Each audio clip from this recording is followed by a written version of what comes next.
High Vibe Conversations are live again. I'm Ambassador Terry, along with the Linda Vetrus Nichols, smiles all around, and a very serious conversation today. Narcissism. What's your story? right? Heavy stuff. Heavy stuff. Linda, take it away. Yep. Well, just read these guys' books and we'll be done. Okay, that's a wrap. I know. When it comes to this subject, we've all been together for about 2 years now, and I'm not sure.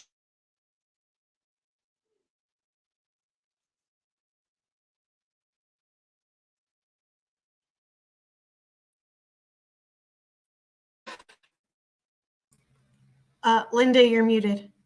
Oh, Let's try unmute. I bet it will be really entertaining. thank you, Michelle. God.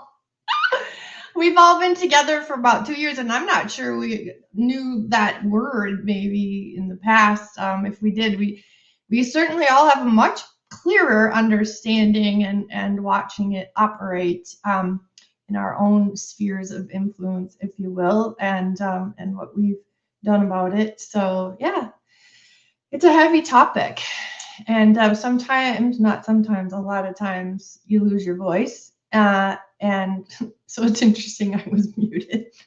Yeah, right. And you had a client who had a story around narcissism, and she's done well with that book. Yeah, and, my and soulmate. then here you guys come along within 3-4 months.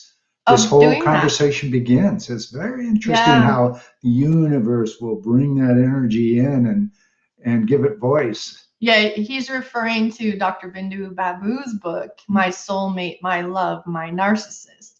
And her work was really fascinating, and we even put her, what do they call that? Doctoral paper. You're getting your PhD. Right, thesis. Her thesis into the book, and yet kept the book super, super simple, and then created a Thinkific course. So, and it was real fun because if you hadn't read the book, the course just had the teachings, and yet when you read the book, it'd be like aha, and almost another teaching using the same material. So that was really cool. And watching her, she has her own personal background in that, as well as a professional. So to see the the results of her work, even she was very scientific, so anything in the world of like energy or chakras was like, no, didn't believe in it at all. She came full circle, and she's helped so many women fall back in love with themselves, be able to love themselves, maybe even for the first time, and they can even be around the narcissist in their life without doing gray rocking and all of that. And yeah, it was a fascinating read. So I learned a lot from that. I've learned a lot from all of us sharing our stories as well. So Stina, I'm going to jump to you. What do you think when you hear that word narcissism, or that topic of narcissism? Oh, the first thing that came to mind today when I heard that was our topic, was that narcissists really like for you to forget who you are. And the way that they will pull you in, it's usually like some of them do work quickly, but it's like it's this slow, sneaky kind of like drawing you in, where you kind of fail to use your better judgment for a variety of reasons. You will kind of give them the benefit of the doubt too often. You will accept their flaws because the good part of them is so good. And so there's a lot of inner dialogue for the victim of the narcissist, where we're like justifying their actions and we're kind of talking ourselves into it. And so that kind of comes from a lifetime usually of some kind of codependency, people pleasing, um, also like mental health conditions like OCD can really lend themselves, like they're like a very handy tool for the narcissist, because if you can play on someone's um, ruminations and their fears and their anxieties, then you can really rope them in. And so I've learned that the work that you need to do on yourself if you're in a relationship with a narcissist, whether it's a partner, a parent, a friend, a coworker, a boss, whoever, is work that everyone could do and benefit from, whether you think you're in a relationship with a narcissist or not. Because it's about reestablishing your autonomy and remembering who you are. And like you were saying from Bindu's work, that loving yourself it's loving yourself enough to stand your ground, hold your boundaries, not allow another person in farther than they deserve to be. And so there's this like caution that you learn to have with people, that it's not suspicion. It's not like you're going around being suspicious of people or assuming the worst of them, but just like a healthy caution about, how should I let this person in, and how have they actually shown me with their behavior that they're authentic, that they are really loving, that they are really caring. Because there's a lot of talk from narcissists as well. So they like to talk really big, and they like to paint those big pictures, and they like to kind of, what's the word, grandiose, like they like to be very grandiose, especially if you're dealing with the more overt kind of bold narcissism.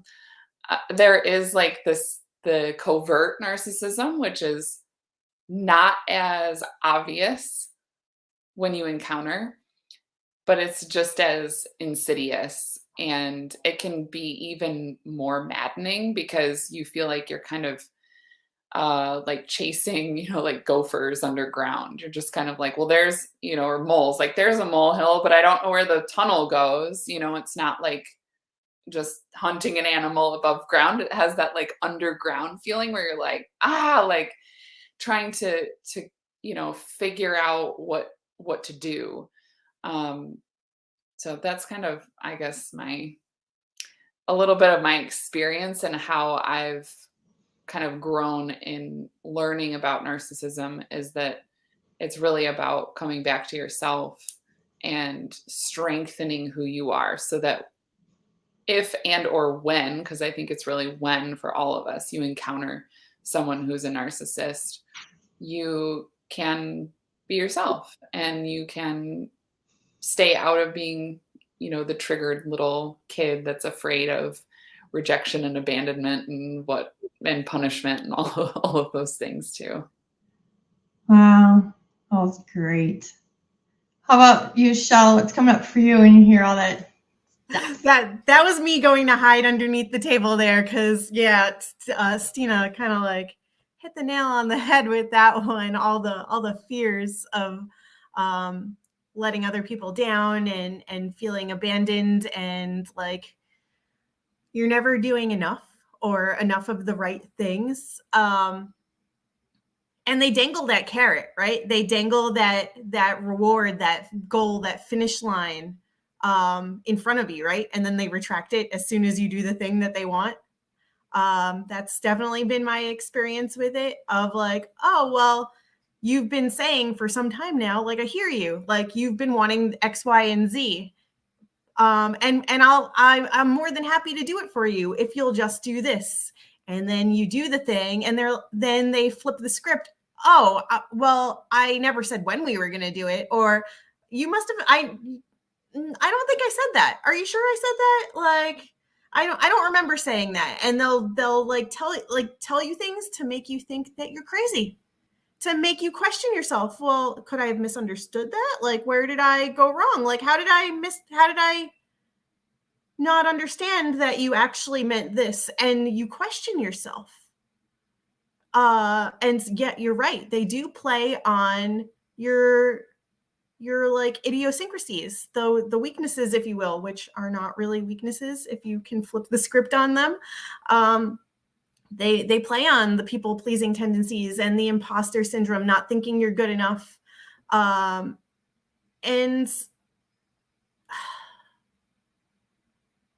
so many other ways that they can just rear their ugly heads, and we just need to silence them. We just need to be more aware of like how these things can present themselves, because it comes up in so many different ways. And yeah, I'm actually gonna not hide under the table. I'm here.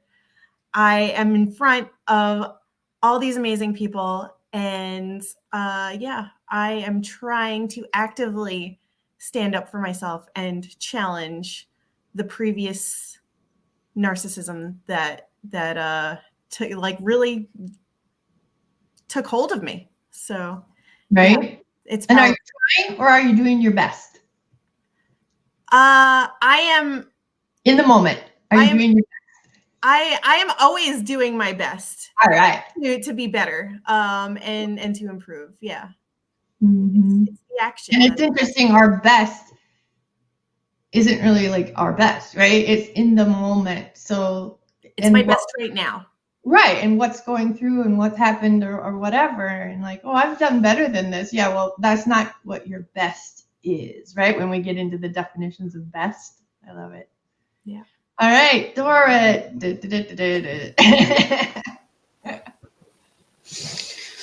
Yeah.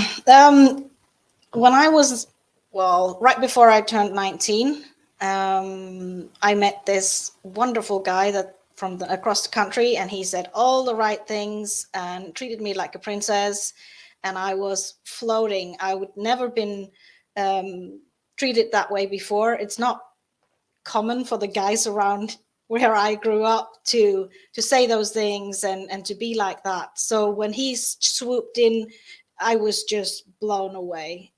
We were boyfriend, girlfriend after 3 weeks. We were engaged after 3 months, and we had a kid after a year and a half. All was well until I was actually going to the hospital to have our son. He decided to go on a trip with his workmates to Denmark to check out another facility similar to the one that they were working on. I was 10 days late, so it wasn't a surprise that there would be a baby any day soon, but he decided to go anyway, and that was kind of the first red flag for me. After that, it just went downhill. He was treating me like I was a maid. He didn't do anything with the kid or with anything in the house, or he would just come home from work, drop his dirty work clothes in the middle of the living room, go into the bathroom, do whatever he needed, wet towels on the floor, that kind of a thing. He didn't even close the cabinet doors or drawers after being in the kitchen. I had to do all of it. And I was like, what? So I didn't know at the time that this guy was having serious issues and being the biggest narcissist.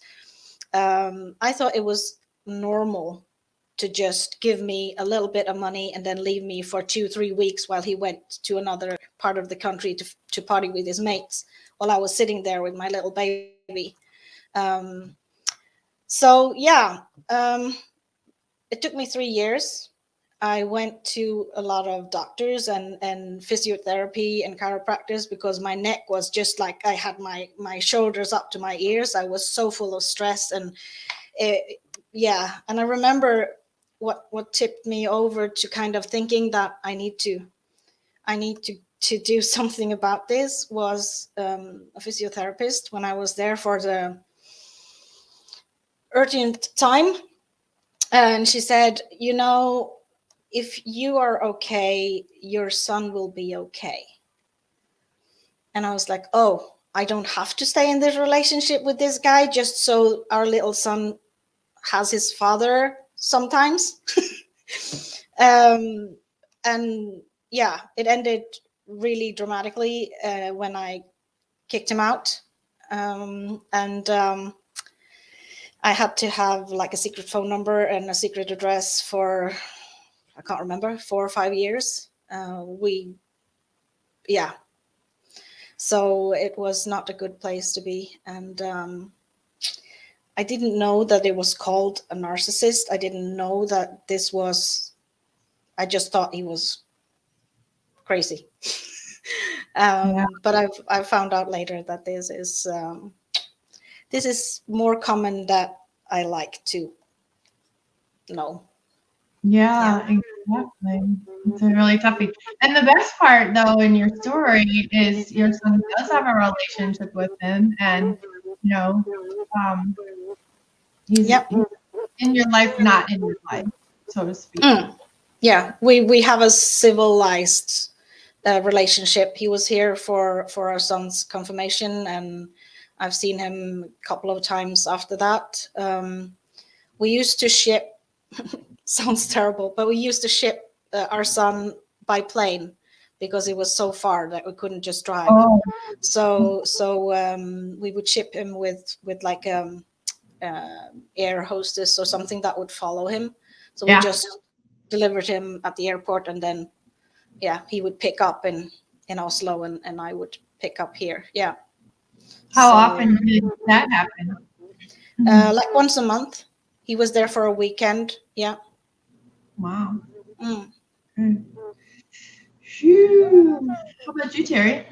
Because you've heard a lot of their stories in their books, and what's coming up for you with that topic?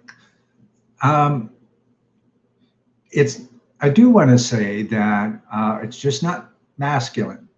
Narcissism is both sexes, and they all draw on the same energy, the same frailties, etc. Somebody taught them how to do that, and it just hammered itself in, and it's not coming out. They feel safer in narcissistic mode than allowing any vulnerability, what I've seen and heard and listened to a couple of them. And so I think that's everybody listening today, you get to know that it's just not bad men out there. There's both sides of the sexes. Okay. So I think that's important. Yeah, that's very important. Here you go. Here's a check-in. Hard relation. Hard is right. Hard is right. Thank you, Walter. Yeah. And the idea of like that combination of empath versus like narcissist, it's not so much a versus. They're kind of both doing the same thing, only it's opposite. So the empath is coming in, trying to love, sometimes needing love, and other times empathically just wanting to help that other person. And for the narcissist, love is super, super threatening because love equates to pain. And so, what seems so crazy in the behaviors, like they both get a little crazy in their behaviors. And one of the examples, I don't know if Bindu said this one or not, but the example I heard at one point was there's all these different stages: the love bombing, the gaslighting, the ghosting, the threatening to leave, the ghosting. And so, in just the threatening to leave, so the narcissist leaves, the empath runs out, jumps on the hood of the car, the narcissist speeds off and throws the empath off the car, and the empath's like, why would you do that to me? And the narcissist, well, I wouldn't have to do it to you if you hadn't jumped on my car. And it's just this vicious circle. Yeah. And they say with narcissism, it's like pretty much like developmentally at age 3. So how a 3-year-old is going to respond and understand, and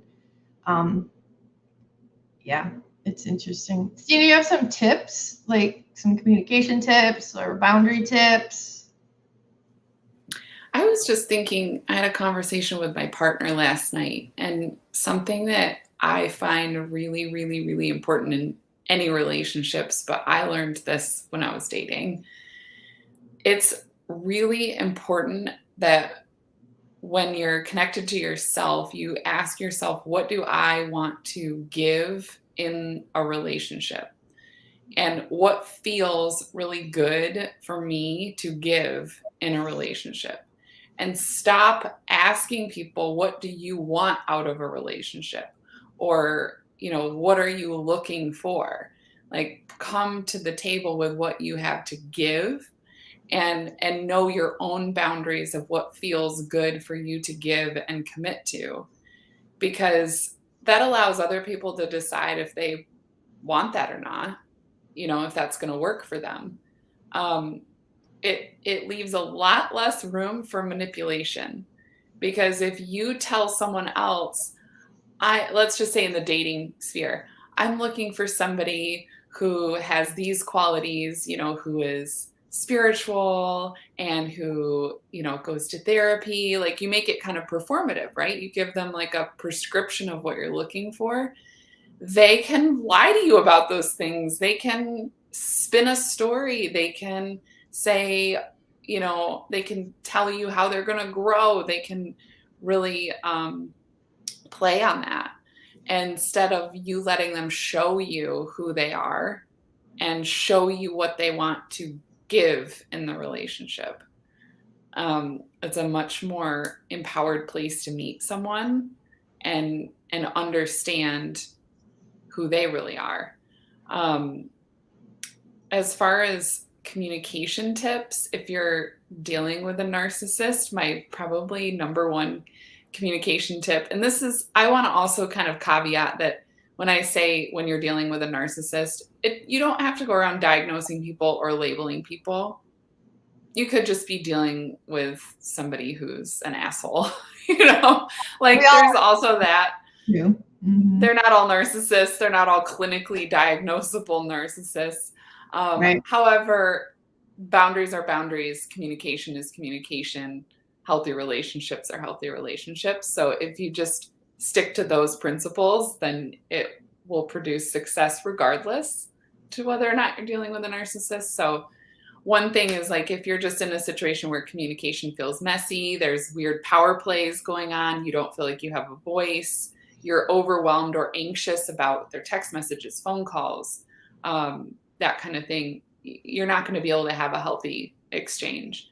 So I recommend choosing one form of communication. Usually email is the best. And just, you can ask some people, you can ask or say, I'll only, can we just only communicate this way? Or I'll only be communicating with you through this channel. And, having emails that are one topic only. So you don't write an email with 3 different questions in it about 3 different things. You send one email per thing so that they can respond to that one thing. And then you're not getting caught in a web of communication where, especially if this is like a parenting situation, you might have one question that's just like a very factual thing, right? It might be about a doctor's appointment. And then there might be like 3 other things that you don't want to respond to that are personal questions or irrelevant to the, to that question. So simplifying it, getting communication in one channel, something that you're not going to be pinged by on your phone all the time, something that you're not going to be anxious about all the time. You can sit down, read the email, think through what you have to say, and it gives you the ability to kind of filter out, what are they communicating to me that's actually factual, that's based in reality, that I need to respond to, and what's kind of all this other stuff that they're throwing in my direction. So, I mean, and I use that, like, I kind of use that across the board. I use that for healthy client communications. I've used that for healthy communications with different professionals that I've worked with. And it just really keeps things streamlined so that you don't have Facebook Messenger, text message, phone calls, Slack, like all of these different things. One channel, and make sure that it's keeping things really succinct. And that, to me, has decreased my anxiety communicating with people. Yeah. Like so much. And then you can be so much more present with people when you're responding to them too. You're not frantic, you know, in the moment. So. And I've noticed, like, it's the second you don't understand something, you're like, wait, what? You know, so like, what are we talking about? And you get real concrete, real specific, and back on track yourself. Or even if you're wondering, okay, what is that person pulling right now, or any of it, it's like, wait, what? And yeah, that's really good. And I know you've had like friends that have been like more of that, you know, floaty personality, and it just doesn't really work for you, because it, like you said, it kind of gets you into more of a web feeling, and then now what, you know, and you get yourself into a situation that you didn't really want to do that. It didn't sound like that's what you were doing. Now it's like, no, I don't want to do that. So yeah, nobody likes that feeling. Like, yeah, the feeling of I agreed to something and it turned into something that I would never have agreed to in the first place. yeah. So I'm definitely one for like a clean exchange. You know, you like being really honest with people and very clear, so that I have to say what I have to say, and then you have to say what you have to say. And, you know, and I'm very honest with my friends now. Like, I've learned how to be very clear about what I want, very clear about what I'm available for, very clear about where my energy is, you know, because you can have spontaneity and flexibility that doesn't feel wishy-washy and overwhelming or anxiety producing. Right. So that's so good. Yeah. And we have a question that popped up. You want to put that on? Actually, there was a couple of them, but okay. This one came in from Aisha. What do you say? Even professionals go through this narcissism problem. Yes, you know, behavioral health people usually go into behavioral health because they're dealing with issues too, and they want to help themselves as well and help other people. So yeah, that was a good question. And then there's another one here that I think is very valid, because there's some children running around this crew, and that is, how do you deal with a child who's starting to show narcissistic behaviors, right? You know, that reinforcement of their anxiety only makes them worse, whereas support of their anxiety and help them to work through it while it's still floating around in there in spin mode is huge. Good one, Walter. That's a great question. Yeah, thank you for that. I recall working with a mom who was married to a narcissist who, by the time I knew her, she had they had separated, and she had I think a 4-year-old and a 2-year-old. And it's interesting because now I've heard that, like, that kind of 3-year-old threshold thing. And so and that's the mom I actually heard it from, now I think back. And so yeah, working with this little 2-year-old, because she had picked up on a lot of the personality and behaviors of her dad, and making sure that we were moving her out of those patterns. So I did a lot of absurd therapy with her, and she had a lot of fears as well. So yeah. All right, this was awesome. Thank you so much, everybody. This was great. Did Dora have something? Dora, I saw her raise her hand. Did you, Dora? Yeah, I just wanted to have a quick comment to Walter's last question, the one with the kids. Right. I see sometimes when I have clients that, well, everything goes back to your childhood or a past life. And I would say that a kid that already shows narcissistic tendencies, or in any kid at all, yeah, we of course want them to learn to have like confidence and to have that I'm good enough feeling, but to put them up on a pedestal and you're the king of the world or you're the queen of the world, that's where it kind of rocks a little bit and can tip over. So I would suggest teaching them compassion and a little bit of being humble and empathy to kind of water out that narcissistic up on a pedestal kind of a behavior. Yeah, works with dogs too, huh, Doran? And also Always the dogs. accountability.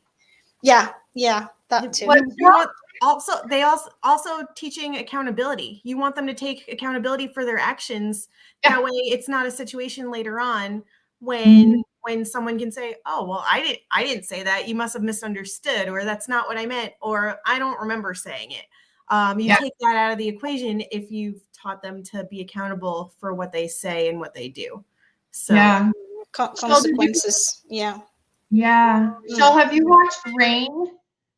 Have you watched that series? Oh, okay. Because there was a point in there where the young king had brought some drugs to a girl and she was passed out, and the one of the older men came in to help the situation, but he made the young king go get the bucket of water and go do this and go do that, and he's like, why should I have to do it? And he goes, because this is your responsibility, and even for a king. And it was so healthy for this young man to take accountability. So like that taking over and doing everything for a kid, that's not healthy. Thanks, everybody. Been a great conversation. Thanks, everybody. And thank you, folks, for listening in today and the great comments, as well as those who are going to listen to the recording later on. Thanks again. Bye-bye, everybody.